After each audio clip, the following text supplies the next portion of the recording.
Not bad, not bad. I think Mike is being a baby on this episode. Oh. It's the LSAT, not LSATs. Don't go in the closet. I immediately was like, you gotta be f***ing kidding me. I know. Look, we both decided we wanted to be casual, comfortable. Who is their client? But at the end of the day, Harvey has these lines he won't cross.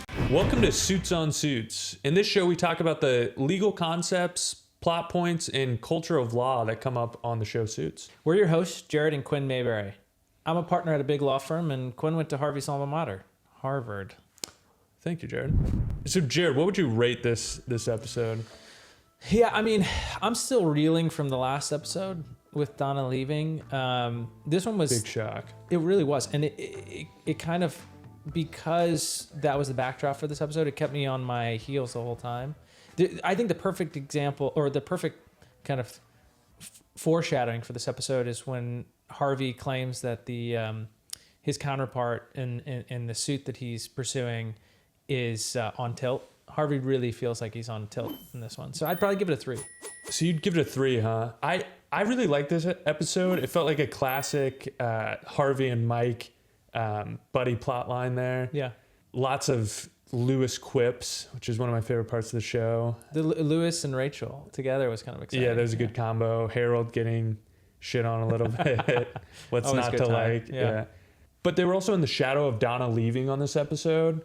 And I feel like their back's just against the wall in a way that's not that much fun to watch anymore for me. Oh, interesting. I thought it was more exciting that they were on tilt. And you're saying it kind of... I'm saying I want to see them win a little bit more. I mean, I know he won the poker game, but it's like, it just feels like he's like spiraling out of control a little bit. I want them to get back on top of the situation. Interesting. I was like, this felt to me like the real counter positioning for like drama to actually happen because they're not on top of everything. Well, I don't know if I want that much drama from the show. I want to know what's coming. You want comfort, Quinn. Exactly. So okay, that's what I want out of an episodic show like this. So I'd give it 3 stars. Oh, so it's same rating. Same rating. Yeah. So we first see Harvey in the beginning of the episode not answering a phone call. He's looking concerned and sad. Yeah. It's like a montage of someone staring out the window in the rain. Yeah, exactly. Reading a book. That's what it kind of feels like. Just so much longing. Yeah.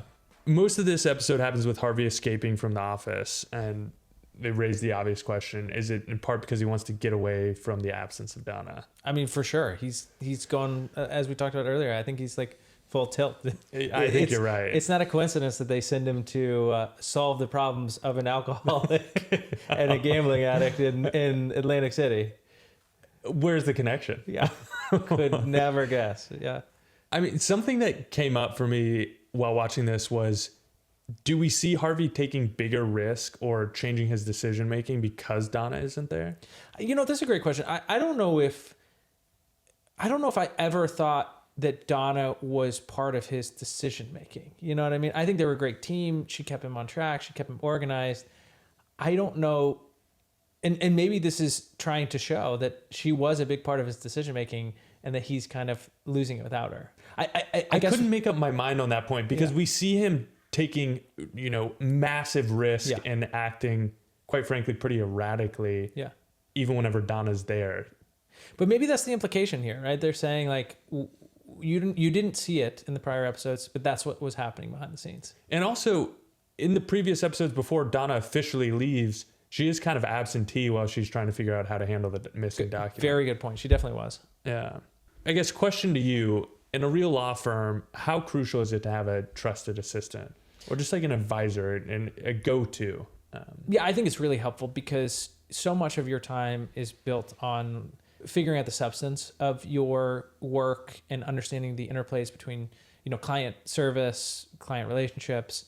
It's really nice to have a trusted assistant to kind of navigate the internal processes. The firm's constantly changing, but it's not like you can ask your assistant to like figure out any kind of administrative task or issue that you want. And I think that's invaluable in a lot of ways. And the ones that elevate beyond just being good assistants are the ones that figure out how to help you balance the client relationships as you scale. And just navigate these various problems. Totally. And so I want to keep touching on this throughout because it comes at this cost, in my opinion. Okay. And the question is, in my mind, is it worth it? Worth it to whom?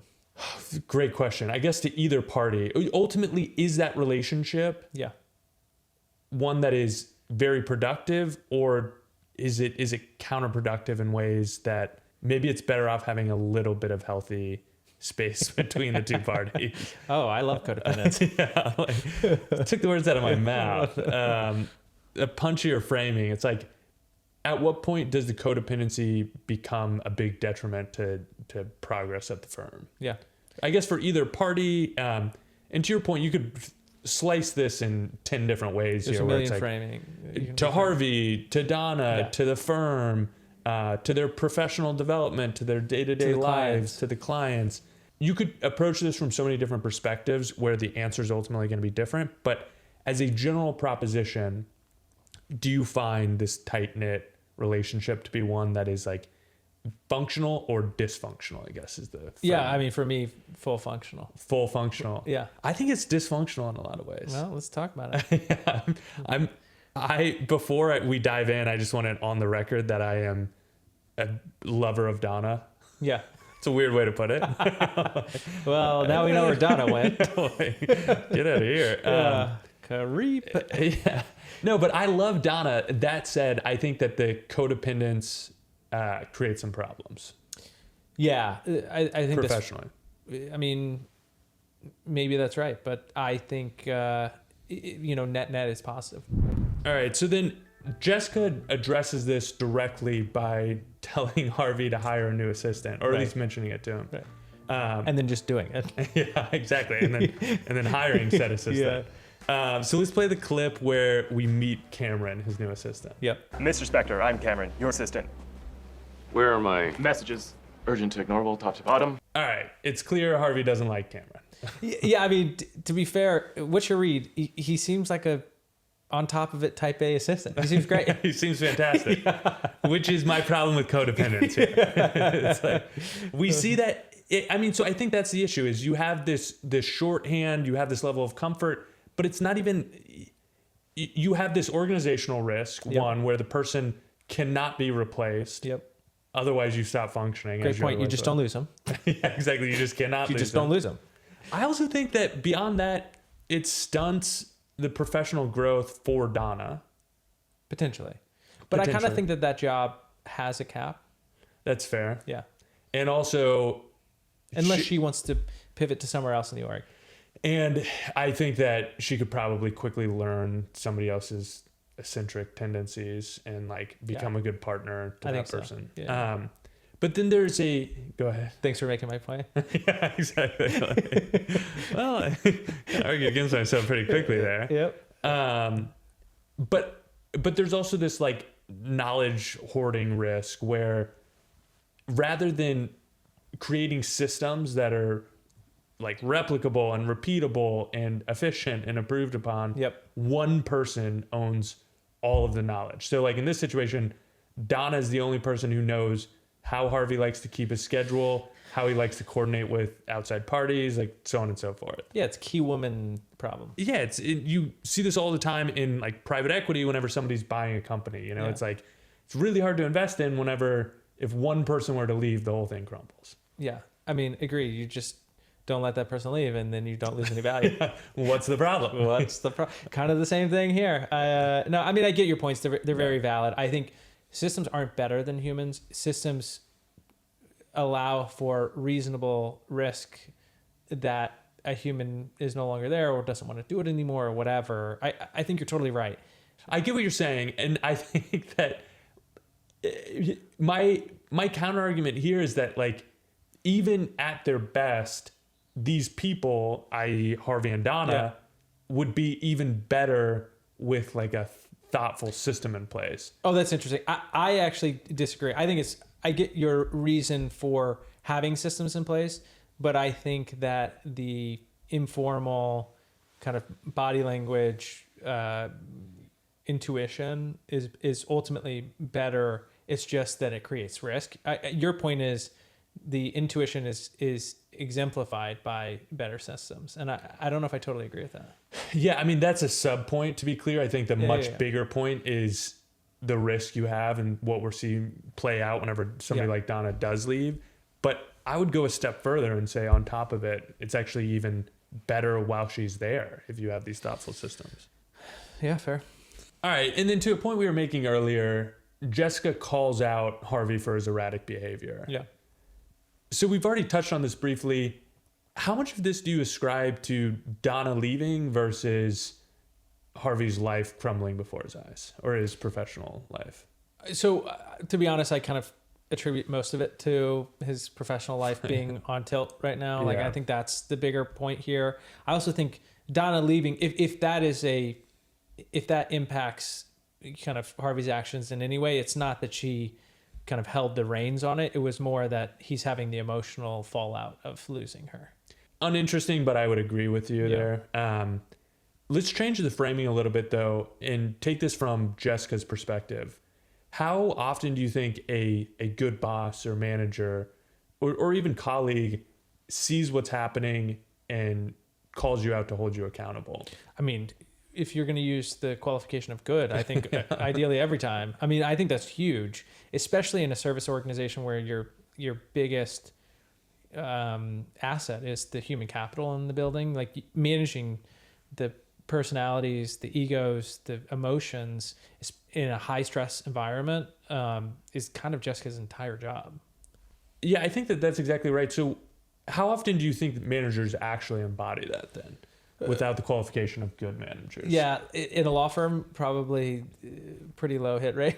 Yeah, I mean, I think a place that's kind of notorious for being run by non-managers. Yeah, exactly. And run by committee, and everyone's kind of super busy. And I think in a lot of ways, these people don't want to be micromanaged. So I think it happens more than people probably would like, but if done well, it's super effective.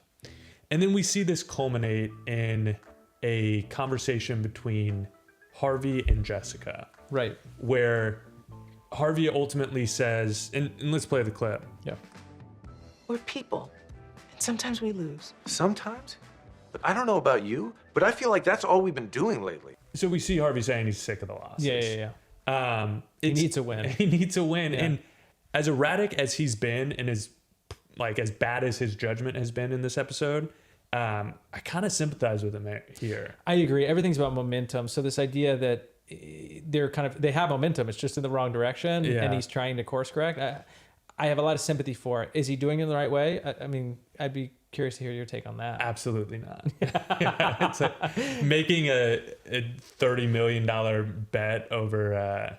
That's not even his money. It's not his money over a poker game. Yeah. It's, grounds for disbarment. It's like it could just... That single move could ruin a career. Yeah. I mean, the way he's doing it, absolutely not. Jessica's point, completely valid. That said, it's like you really need to break the cycle of losses. Yeah. So you get the reason why he's doing it, what he does. Yeah, exactly. And so I guess I frame this as the culmination of the episode where Donna is left, but we're kind of back to the point. How much of this has anything to do with Donna versus Harvey? Donna being an incredibly important piece of this bigger picture, which is Harvey kind of spiraling. Well, I think you could argue she's the first kind of piece to actually fall, because all the other ones are threatened, right? The fraud case, will it be out in public? Will it ruin his reputation? Will he be disbarred for it? It's all, we're kind of in the messy middle of it. But Donna has full on left, which is, I think in a lot of ways, that's the manifestation of the turmoil they're in and the fear of where they may be going. It is the first piece to fully fall. Yes. And you start to wonder if the rest of the dominoes are going to go with it. Yeah, it would be a sucky shove. They would have to pull out of it at some point. All right, so then we have this other plot line with Mike and Harvey. Yeah. Great to see them back together in this buddy comedy role. They're going full tilt. They're best buds. We ultimately see, Mike at his best, which is, Harveying Harvey. Yeah, exactly. But also like understanding that he's the Robin. Because so often in the last, like, I don't know, 10 episodes, he's decided he wants to be Batman, and Harvey's just like, oh my God, I'll put up with this bullshit. But, like, you're not If Batman. you're going to be Batman, you have to actually solve the problems. Exactly. Exactly. You have to save the day. Batman saves the day. Batman doesn't bitch about all the problems in Gotham. Otherwise, you can be Robin, yeah. and watch Batman save the day. And Mike's doing a great job as exactly. Robin. Yeah. He does it. He is a great Robin and does a great job as Robin in this episode. Yep. All right, let's play some clips where we see this being set up. Where is my cereal? I'm not here. God, what are you doing here? The best part is that every time Mike shows up at Harvey's apartment, he's doing something that makes him look dapper. And every time, this is the second time, Mike looks like a total jackass whenever Harvey shows up to his apartment. He's got a little piece sitting out. Where is this tuxedo situation? Atlantic City. Can you get dressed now? Yeah, I could. But I don't have a tux. I'm not Bruce Wayne. As someone who doesn't go to Atlantic City very often, but has been to Vegas a handful of times, ain't never gonna wear a tux to the casino town. They make it seem so dapper. I know. And I hate to pick on the show in a way that feels like we're punching down. But I mean, we're not punching down on the show. We're punching down on Atlantic City and Las Vegas. They're rats' nests. you don't wear a tux to these places. No. What are you, Frank Sinatra? Yeah, exactly. It's like, I don't know. Maybe that's what Vegas was at one point. Maybe there are pockets of Vegas that are like that I've just never been to. That's whoa. Yeah, exactly. That's the problem. Oh no, I'm having a very self-aware moment. We go to public Vegas. They go to private Vegas. Yeah, or okay. private Atlantic City. Okay. Retract all statements. Yeah. And then Mike astutely, as we just saw, realizes that Harvey's using Atlantic City, at least in part, to get away from the Donna situation. Totally. We see this other plot line playing out where he has a very good reason for going to Atlantic City. A little late though. A little late. I know they really take us into that plot before we see it. He should have been there as soon as that guy was speaking. Yeah, exactly. Yeah. Cut him off. He had to wait for Donna to get fired first. So then we see Harvey and Mike arriving in Atlantic City, and we find out Mike used to pull a Rain Man in his past. Yeah. Surprising? Not surprising. Not at all, right? No, not at all. Also, kind of, I love how Harvey catches him. He's like, well, my brain just does it. And then he goes, well, I was poor. And Harvey's like, which one is it? Exactly. Like, those are very pick a different lane. motives. Yeah. Yeah. This was an interesting point, though, where I feel like in this episode we saw Mike's apartment and we saw that little piece that he was smoking from. We see there's the conversation in Atlantic City where they're talking about Mike's past. Mike's past has fallen by the wayside for the past few episodes. Yeah, we've been distracted away from it. Although, to be honest, even in this episode, it's just like a glancing kind of commentary. 100%. I don't It's even not actually a big part of the plot line. Yeah, I don't even know if I totally understand the reason behind doing it, other than to just like, I guess it's to Robin him. Maybe that's actually what it is. It's like, Put him in okay, his place as yeah, the I think sidekick. so. Well, and so I don't know. I mean, I'm enjoying this. I hope that the anxiety about him being caught falls by the wayside. Same. at least for a while. It seems like it has. The drama that could be has been, and I'm just kind of, that part of it I'm over. But I mean, the hard part is like, I don't see how they fully resolve it. So they can always like keep it around the rim to. There's no way of making him not a fraud, even if he goes back to law school and ultimately becomes an attorney. It's he spent 2 years. This damage is done. So we're always going to have that open question there. All right. And then we get to the substance of this plot line, which is Harvey's client betting his company. Full house.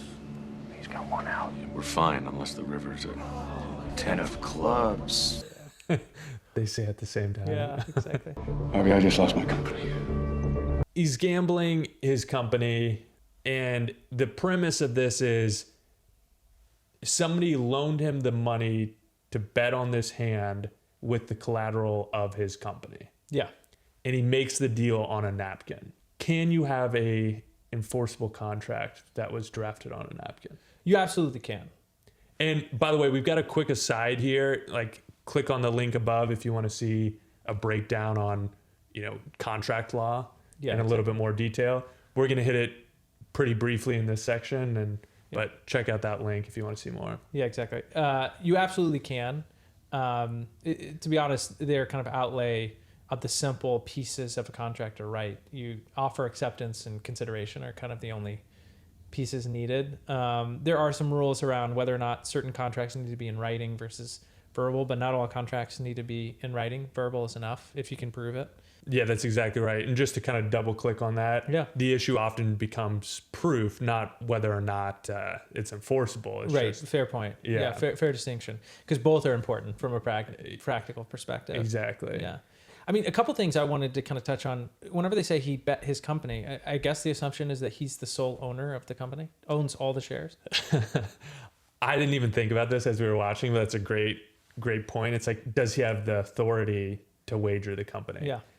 Unless he's the sole owner, or at the very least the majority or the controlling shareholder, which that wouldn't even probably be enough. Well, it'd be hard too, because if there are more shareholders, you have to be pretty clear with the corporate formalities, and there's no board approving the deal. Like a nice nerdy catch on Jared's part here. Sorry. No. That's interesting. I think so. He could wager his share of the company, potentially.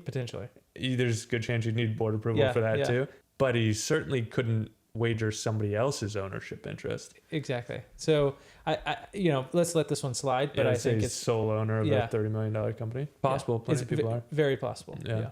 All right. So wagers the company. We've decided that more or less this could be an enforceable contract. Before we move on, so offer. There are certain rules that govern what constitutes a valid offer. Yeah. Acceptance, same thing, but more or less we know what it is to make an offer and to accept an offer. Just can you quickly tell us what consideration is? Yeah, both parties have to either give up or be effectively paying for the terms of the contract.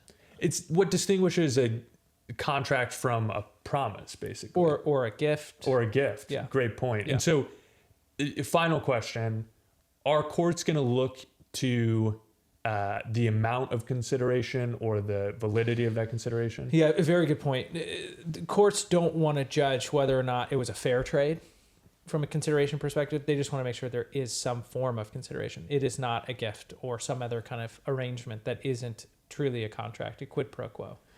Yeah, and so if it is a gift or a promise to make a gift, not enforceable in law, with that consideration, it becomes enforceable in law and becomes a binding contract. Yeah, and contract law is the foundation of all corporate business law, period. Full Modern stop. Economies, Yes, full stop. Exactly, yeah. Now they're fighting this out in court, and we're seeing, who's going to take control of the company. Harvey's, the sum and substance of Harvey's position is whoever controls the company is a long ways towards owning the company. Correct. I also know very little about ice cream. Yeah, I enjoy vanilla, but beyond that, nothing. Vanilla. Could have guessed. So Thomas Walsh's position wins the day here. He doesn't have to know everything about the company to run the company. I think that's a fair comment. I think it's actually more odd that he would be the interim CEO until this dispute was kind of finalized. My assumption would be that the prior CEO stays in charge, or the prior regime stays in charge. Another great point. Yeah. But we did learn that he's a freaking boring vanilla liker. After my own heart. Vanilla by itself? It's not my favorite ice cream, not even close. Oh my God. It's not even the top 5. But well, let's be clear. Is there an ice cream you don't like? We've gotten to the heart of the question.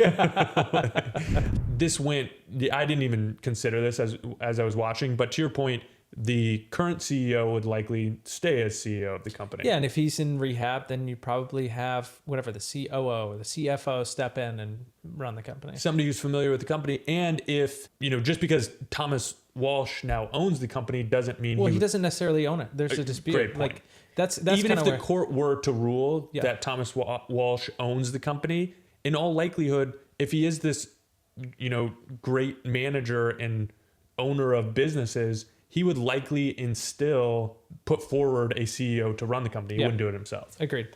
All that to say, and so you're bringing up a great point here that I didn't really pick up on while watching, which is like, the current CEO would likely continue to run the company, or they would elevate somebody within the company who is very familiar with the company's operations. Yeah, I think until this case is resolved, it's likely that the ownership stays in the hands of the current owners and the current managers. And then the result may be that Thomas becomes the owner. But I kind of think that that's what they're fighting over. And the presumption is probably that it stays with the prior ownership until that's resolved. I think that's exactly right. And even if it were in some sort of holding pattern, the idea that the holding pattern would be to, give it over to this new owner, and then not even just give over control of deciding who the new CEO is, but becoming the CEO himself. Yeah. Seems incredibly unlikely. Yeah. A lot of risk there. All right. So after this hearing, Harvey and Mike are trying to strategize what to do next. Yep. Mike says, what do you do whenever somebody's pointing a gun at you? Mutually assured destruction. Unbutton your shirt and show them you're wearing a bomb. A bomb. And scares everyone on the sidewalk. After they reveal the bomb, Yeah. Harvey and Thomas decide, let's settle this right here, right now, over a poker game. A little Western action. They pull out their 6-shooters and decide to go in the middle of town and decide to go after each other. Wouldn't have it any other way, Yeah. partner. All right, so let's see the clip. These shitty cards, they don't have anything to do with it. No, that's a lie. I agree. It's pretty great. Here's my take on this. Here's my question to you. How do you like the fact that they use nepotism as a way to shame Thomas? Yeah, it's in vogue. I love it. It's in vogue. I think that it's fair. What have you made For sure. of yourself? Yeah. People with famous and successful parents can go on to do incredibly important things, and President of the United oftentimes do. Well, let's not use that example. Let's not use that example. No, but have like tremendous impact. But it's like, have you done anything? That's a fair question. Yeah, agreed. Did you earn the status that you're in? And clearly, Thomas doesn't believe he did. That's actually kind of the fun part about it is, if you actually had faith in the fact that you earned your seat at the table, then you just take it on the chin and you wouldn't unwind. Or even if you didn't, you've accepted the fact that this is how you've gotten it. And it's like, Yeah. this is the way the world works in so many ways. If you're not susceptible to the shame of it. If you don't have that insecurity, Yes. no matter how you get there, whether it's through achievement or just acceptance. Agreed. like, Yeah, exactly. Kind of the same result. That's your only defense. Yeah. Yeah. Couldn't agree more. Insecurity strikes again, loses $30 million. Just come to terms with yourself. And Well, not 30 million, 33.5. Because he lost 3.5 in cash. I think that wraps up that section. I want to talk about Lewis and Rachel, the ballet connection. Oh, can't wait. And again, fraud. People are out there frauding, dude. Defrauding. The world is full of fraud. Yeah, I mean, they're not wrong. It's wild that it always happens around them. Yeah, exactly. And so we see these two pair up through their shared love of ballet, these two being Rachel and Lewis. Yeah. And they ultimately are defending the ballet. Yeah. And so we see this partnership take shape in the form of trying to represent Sergei. Yep. Who is a legend of the ballet, apparently. Well, if I may be so bold, please, it would be my honor to right this wrong for you. Oh, I could not impose. Thank you so much. Tenant disputes are my forte. Why do you think Sergei accepts the help whenever it's going to be very clear that, like, if anyone professionally helps him, the financial fraud's going to be unearthed? Do you think he just thinks he's that powerful? I don't pretend to know what. Jump in that head, dude. Jump inside that day mess. and that level of just like Narcissism. egomaniacal chaos looks like. Oh, you don't? Like, it's just it's a lack of confidence. Back to the insecurity thing. No, but I just great question. Kind of fucks up our plot line. And I think a lot of these people aren't asking those questions. I think you're right. I think that's the answer. Yeah. I need a list of everything that's wrong with the rehearsal space. For example, the creaky floorboards, they're affecting certain dancers' attitudes. Well, you shouldn't let that get them down. Attitude. I feel like he should be caught with the piece. Yeah, exactly. It's a fucking stoner answer. At the office. Yeah, though. I know. Attitude is a pose. Oh, yeah, like striking an attitude. Whatever, I do that all the time. Hard to watch. It is, dude. It's I crazy. need a list of the ballet company principles. Okay, integrity, fidelity, patriotism. Not that kind of principle. Okay, we're done. How am I supposed to know? Rachel, you've just been drafted. The fact that he keeps going to Harold is an act of generosity. This is... Yeah, sorry, Harold. You're done. Earmuffs. Your ass would be fired. Yeah. What is it about ballet? I don't get it, you know? There's no, words, there's no story, there's no action. And he's at it Yeah, again. God damn. Please tell me that Lewis isn't behind me. Lewis isn't behind you. Hi. Hi.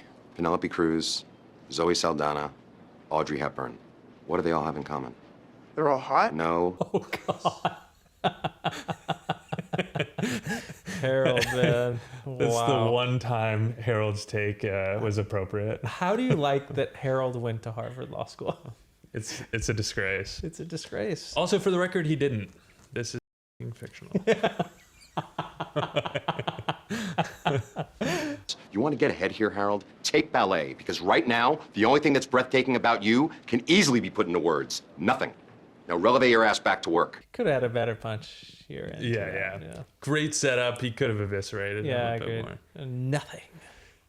All right. And then ultimately, Rachel finds out that the ballet uses lead paint. Yep. I want to have a quick aside here because lead paint in the arts deserves a quick shout out. Agreed, yeah. Question for the audience here. Which artist potentially suffered lead poisoning as a result of licking their paintbrush while using lead paint to get a finer point? All right, 3 options. 1, Francisco Goya. 2, Caravaggio. And 3, Vincent van Gogh. I think they all win. They have great names. So Rachel finds out that the ballet is using lead paint, and Lewis realizes that he can use this as ammunition. Okay, this is excellent. You can use it. Use it. We are going to pat a dieu all over their asses with it. Don't know what it means, but I love it. I know, the rebel, Lewis. So they use this to confront the owner of the space. The landlord, yeah. The landlord. Yeah. And he responds with, you didn't use this money. You didn't set aside the funds that you were required to for repairs. Yeah, exactly. Yeah. Which then ultimately leads Lewis to the realization that the money's going somewhere. Yep. And it's going to Sergei. Yikes. It's kind of like the famous quote, never meet your heroes. He did. Yep. And perhaps you should figure out where they've been going in, because it's not here. Okay, so I guess the question coming out of this one is like, how do you manage finding out your client isn't doing the things in the right way? So a situation like this would just completely f up your day. Exactly. You're going to have a lot of questions to answer. God. Do I have reporting requirements? Do I have to, I need to maintain confidentiality while recusing myself from the situation? A lot of questions to answer here. We've brought this up before, but ultimately you also have to ask who is your client? Yeah. Is your client Sergei or is it the ballet? You know what? Best case scenario, you're not representing a fraud. Yeah, I would say more than likely you're going to be talking to an ethics attorney for days and hours. And what I can tell you... All will to live is going to drain from you. Exactly. What I can tell you is, luckily, this is not a big part of being an attorney. Yeah. Stuff like this comes up, not a big part of the job. And when it does come up, have a good ethics attorney on speed dial. Yep. And that's as deep as we're going to get it. All right, let's talk about Jessica and Judge Ella. There's always got to be some vendetta going on. That's you're mentioning it before we started. I think that is a huge part of the plot. Yeah, whenever they're losing, it's because there's a vendetta. The person has it out for someone in Pearson Hardman. Which is a nice plot device where it's like, it's not like that they're, they were overworked or their lawyering was just a little substandard here. It's a vendetta. It's a vendetta, dude. Yeah, of course you're going to go out to the world and create dozens of vendettas. Yeah, and all the people that you've wronged are going to be high powered now. Yeah, exactly. And making decisions about the outcome of your life. Yep. All right, let's play the clip here. What happened with Judge Fulman? There might be a slight problem. What did you do? Why do you assume I did something? What? Now that we know what happened, slight problem is understatement of the year. Yeah, exactly. It says it was such a straight face, Oh too. my God. Can I keep going? No, go ahead. No, let's listen to the rest of the clip because I have a question. Did something? What did you do? There was a prank. How bad was it? We went to law school together and I got her drunk. So? So she woke up in front of the entire con law class. It's recoverable. She might have been naked. How the did that happen? Totally. She gets drunk. It must have been in the morning on a weekday. Naked. Well, like, no, we haven't even gotten there yet. In front of the Blacks out. entire con law class. Well, she must have. My assumption is that she gets her drunk and then they walk to the room and somehow get naked there. I mean, it's insane. It's insane. Yeah. I mean, it's a great prank. I mean, that said, I see no problems here.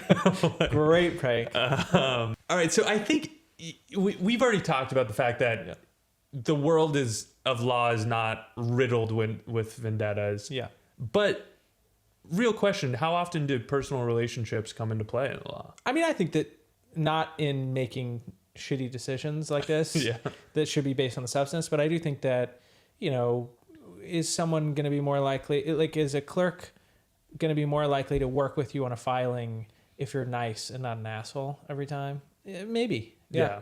Things like that around are the relevant. edges. Also, you will see opposing counsel that you know either from law school or you've built a professional working relationship with them. You see them on the other side of deals, and there's no doubt that acting like a professional is gonna go a long ways. Yeah.